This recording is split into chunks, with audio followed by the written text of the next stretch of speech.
It's been nearly a year since the presidential election that stunned political insiders, pollsters, and, to be sure, the Democratic Party. They're looking for 2018 as a chance to gain ground with voters. It will be an uphill battle in the states where 27 of the 38 governorships are in play. Take Georgia. The odds against a Democrat winning seem insurmountable. No non-incumbent Democrat has ever been elected to statewide office there in nearly 20 years.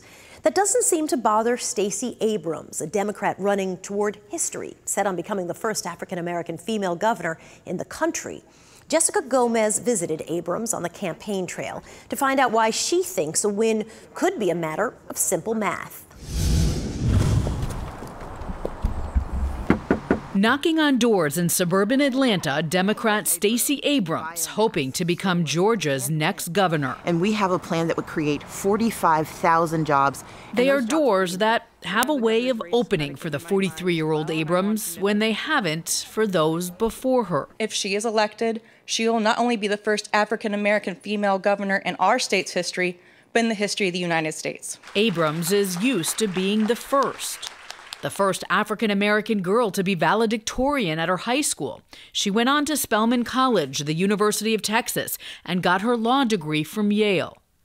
Raised with 6 siblings, she says her poor but educated parents instilled the idea of civic responsibility from an early age. They wanted us to be very intentional and very thoughtful about the role we played in the world. They used to say, no matter how little we had, there was someone with less.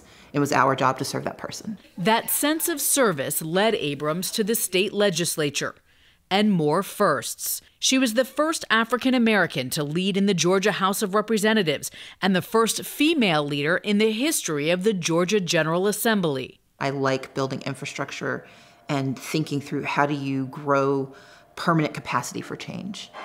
I am Stacey Abrams, and I join you today from the great state of Georgia. Abrams, speaking at last year's Democratic National Convention, has been called a rising star in her party and has already raked in big endorsements and cash. This is the state to watch. We are further ahead in terms of our demographic changes than people realize. Georgia today has more than 1 million registered eligible voters, Democratic leaning, who simply don't vote. My job is to say what you want can be achieved by voting. And so, yes, I would be happy to convince Republicans to vote Democratic. But what I'm not going to do is pretend to be a Republican to make that happen. I'm not going to pretend not to believe in labor. I'm not going to pretend not to be pro-choice. I'm not going to pretend that climate change isn't real. Right now, Ryan's in the lead. Known as Aunt Stacey to her nieces and nephews, Abrams is quick-witted and a self-proclaimed talker. She spends her free time with her family and writing. She's authored 8 romantic suspense novels under the pen name Selena Montgomery. I love writing, and I like to write about the men that one day hopefully will find me. So hopefully he will step out of one of these pages and show up on my front door. I was going to say, you have all of these books and you're single. You know, it's hard. Dating is hard. I've been a little busy and a little focused on my career. A career of firsts.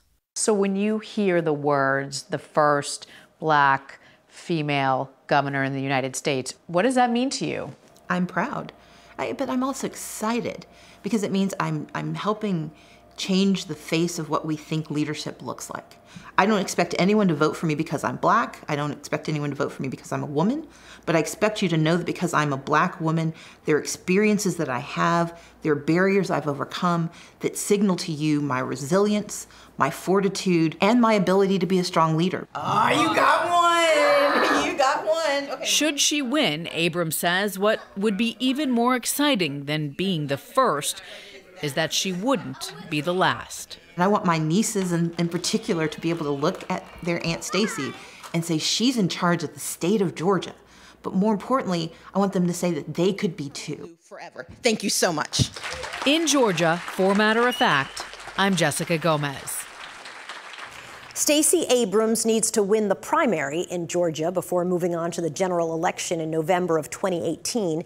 Abrams is running against another Stacey on the Democratic ticket, Stacey Evans. 39-year-old Evans is also a lawyer and a former state representative. She says she grew up in poverty in rural Georgia, was the first in her family to go to college.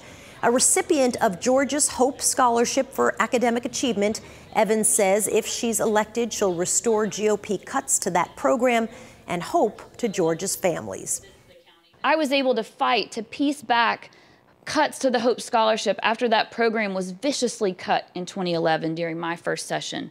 My lifeline cut to shreds, leaving folks out of the same path that got me into that chamber. And I fought to piece back as many of the cuts as I could, but I couldn't get all the way. I couldn't get all the way there. And you know where I kept getting stopped? The governor's office. So I'm running for governor to bring hope and opportunity to all Georgia families. Georgia's gubernatorial primary is in May.